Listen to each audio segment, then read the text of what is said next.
Hello guys, it's Adam, Science Tutor here, and today we're going to be talking about elimination reactions, which is the E1 and E2 reactions. And this is quite different from substitutions. An elimination will occur and an alkene will be formed, or sometimes even alkyne. So for E1 happens in two steps. It's similar to SN1, where two things happen in the one part. So E1 has two steps. On a 2' carbon with a weak base, it needs to be protic. If we remember, a protic is an H bond donor, which is an alcohol group, the nitrogen with the hydrogen, or it could be a 3' with just a weak base. So really just the weak bases happen in E1, and then the leaving group can just pop off. And when it pops off, what is formed? A carbocation would be formed. So this would equal carbocation formed. So, I know I talked to that quick, but we're going to go through some examples. So let's go over E2, elimination 2. So it's one step. It could happen on a 2' carbon or 3' carbon, similar to E1. So you have to be very careful what is it reacting with. And this has a strong base, and it needs a driving force. And it needs a driving force to get it just to pop off and get off. So let's go ahead, pause the video and please erase this, and then we're going to look at two different problems that we can evaluate.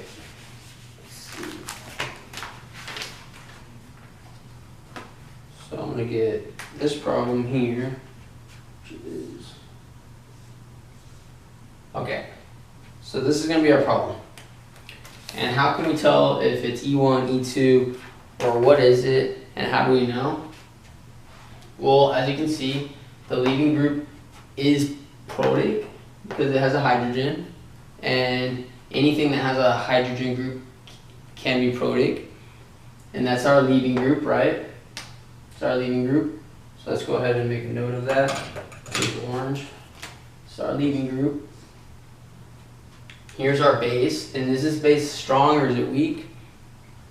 Well, as we remember from previously, E1, or as we remember from previous videos, this is a weak base, so it'll be an E1, okay? And it is a weak base because it's a stronger acid. So let's draw out this molecule here. So here's the electrons for the oxygen, and what's going to happen, and this is a two-step since we know that it's now E1. So the oxygen is going to grab, the electrons will attack the hydrogen. So then we're going to have something like this.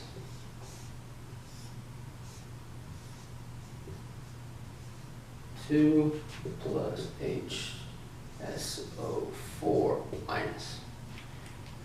Okay, and this would be a plus charge. This would be a minus charge. Then what we're going to do is we're going to create the carbocation. So this is just a positive charged oxygen, and as we know, that makes a good leaving group. So it's going to kick this off,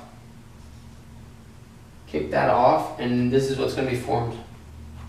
So this is going to form the plus, so it's carbocation. It's just the extra hydrogen that's here because carbon has 4 bonds, or likes to have 4 bonds. Okay, so this is what is formed here. So it forms a carbocation. This carbon here is what's going to be attacked. So this carbon has three hydrogens.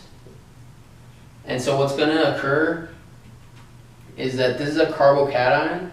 So this is the second step. The HOSO4, your extra or excess material, this has an extra electrons. It will attack the hydrogen, and this hydrogen bond will form a double bond, and our product would look like this. An alkene will be formed, and this will be our product. Do you see how it grabbed the electrons from the excess, or from our reactant will grab the hydrogen? Or you could have the OH or H2O group that could grab the hydrogen. It doesn't matter what grabs the hydrogen. all we need to know is that the hydrogen is grabbed and pulled off the molecule, and it fixes the carbocation solution by making a double bond here. So both this carbon's happy and this carbon's happy because they both will have 4 bonds.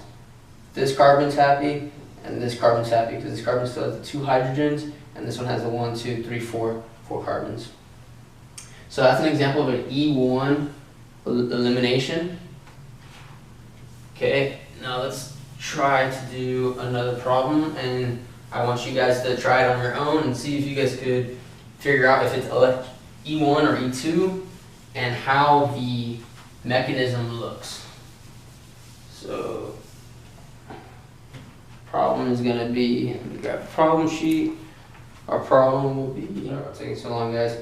So I'll skip ahead later in the video. So guys, so this is your problem. Go ahead and pause the video, and okay, hopefully you guys have covered what a norborane structure is and what it is and what and it looks like a ship, honestly, but what it is, it's a cyclic ring. So so welcome back, guys. All right, so so I'm gonna show you guys how to do this and how to figure out is it E1, is it E2. So it might be kind of obvious, but this is a bulky or is it a weak base?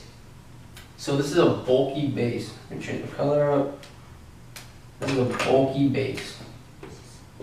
Bulky. And bulky bases automatically show that we're going to do an E2. Elimination 2.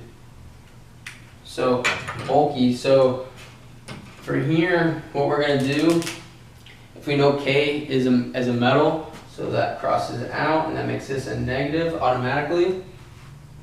And for E2, everything happens at once. So this is going to be obviously the leaving group because it's a halogen and chlorine likes to leave. So this is going to leave here. So let's see, this is going to kick this off. And then the attached hydrogens here, what will happen? So the attached hydrogens here, this will grab onto one of these, or the chlorine could grab one of these. Either way. And once that happens, where does this bond go? It goes right here. So what's going to happen? So, put that better. I'm just going to go right here. So what structure is formed is we're going to have something that looks like this.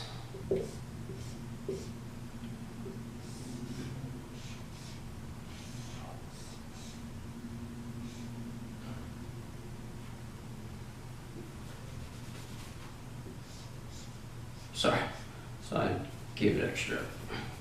So a carbon here, and a double bond. That's our alkene. So E2 and E1 both form alkenes. I hope you guys noticed that.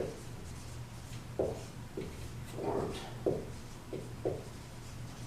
So what happened here is it all happened at once. So your leaving group is going to leave.